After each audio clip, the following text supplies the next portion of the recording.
Hi friends, அனைவருக்கும் வணக்கம். நீதித்துறை ஆட்சேர்ப்பு பிரிவிலிருந்து செய்முறை தேர்வுக்கு முந்தைய முதற்கட்ட சான்றிதழ் சரிபார்ப்பு லிஸ்ட்டு விட்டுருக்காங்க. ஒவ்வொரு மாவட்ட நீதித்துறையில் இருக்கிற உதவியாளர், அலுவலக உதவியாளர், தூய்மை பணியாளர், தோட்ட பணியாளர், காவலர், இரவு காவலர், மசால்ஜி, வாட்டர்மேன் இவங்களுக்கு எல்லாத்துக்கும் நோட்டிஃபிகேஷன் விட்டுருந்தாங்க. அதுக்கப்புறம் அதுக்கு எக்ஸாமும் நடத்துகிறாங்க. அந்த எழுத்துத் தேர்வில் நீங்கள் எடுத்த மார்க்கை வச்சு இப்போ சர்டிஃபிகேட் வெரிஃபிகேஷனுக்கு உங்களை கூப்பிட்ருக்காங்க. ஓகேங்களா? இது எங்கே நடக்குதுன்னா auditorium building 2nd floor Madras high court campus சென்னையில் நடக்குதுன்னு சொல்லியிருக்காங்க. எப்போ நடக்குதுங்கன்னா செப்டம்பர் 15 காலைல 9:30 மணிக்கெலாம் அங்கே நீங்கள் அந்த அட்ரஸ்க்கு நீங்கள் போகணும். ஆக்சுவலாக நிறைய டிஸ்ட்ரிக்ட்லேருந்து நிறைய லிஸ்ட்டு நேம்லாம் விட்டுருக்காங்க. கேர்ஃபுல்லாக பாருங்கள்.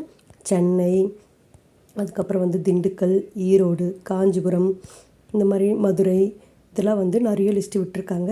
கண்டிப்பாக உங்கள் நேம் இதில் இருக்கான்னு செக் பண்ணி பாருங்கள். 1க்கு 2 வாட்டி செக் பண்ணி பாருங்கள். ஏன்னா வாய்ப்பை மிஸ் பண்ணிடாதீங்க. ஏன்னா வாய்ப்பு ஒரு வாட்டி தான் நம்மளுக்கு கிடைக்கும். அதுக்கப்புறம் 16/9 அப்பயே அவங்களே அந்த டேட்லேயே சர்டிஃபிகேட் வெரிஃபிகேஷனுக்கு காலைல 9:30 மணிக்கு கூப்பிட்ருக்காங்க. திருப்பூர் டிஸ்ட்ரிக்கு, திருவள்ளூர் டிஸ்ட்ரிக்கு, திருவண்ணாமலை, விழுப்புரம், விருதுநகர் இந்த டிஸ்ட்ரிக்ட்லாம் கூப்பிட்ருக்காங்க. உங்கள் நேம் லிஸ்ட் இருக்கான்னு நல்லா இதில் நீங்கள் செக் பண்ணிக்கோங்க.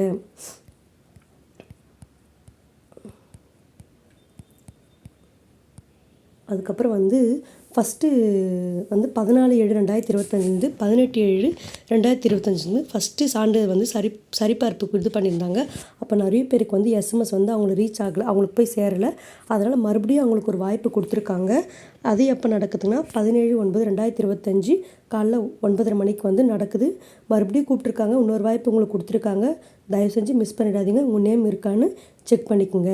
செக் பண்ணிவிட்டு உங்களோட சர்டிஃபிகேட் எல்லாத்தையும் அந்த அட்ரஸில் நீங்கள் எடுத்துகிட்டு போய் நீங்கள் சான்றிதழ் சரிபார்ப்புக்கு உங்களை அனுமதிப்பாங்க. போகும்போது என்னென்ன எடுத்து போகிறோன்னா, நீங்கள் அப்ளை பண்ணும்போது என்னெல்லாம் சர்டிஃபிகேட் கொடுத்துருக்கீங்களோ அந்த சர்டிஃபிகேட் எல்லாத்தையும் 2 செட்டு ஜெராக்ஸ் எடுத்துகிட்டு நீங்கள் செல்ஃப் அட்டஸ்டட் பண்ணி அதை எடுத்துகிட்டு போகணுன்னு சொல்லியிருக்காங்க. நீங்கள் எல்லா சர்டிஃபிகேட்டும் கரெக்டாக இருக்குது அப்படின்ற மட்டும்தான் உங்களை அடுத்த ஸ்டேஜுக்கு, அதாவது ப்ராக்டிக்கல் எக்ஸாமுக்கு அலோவ் பண்ணுவாங்க. அப்படி இல்லைன்னா கேன்சல் பண்ணிடுவாங்கன்ற மாதிரி சொல்லியிருக்காங்க.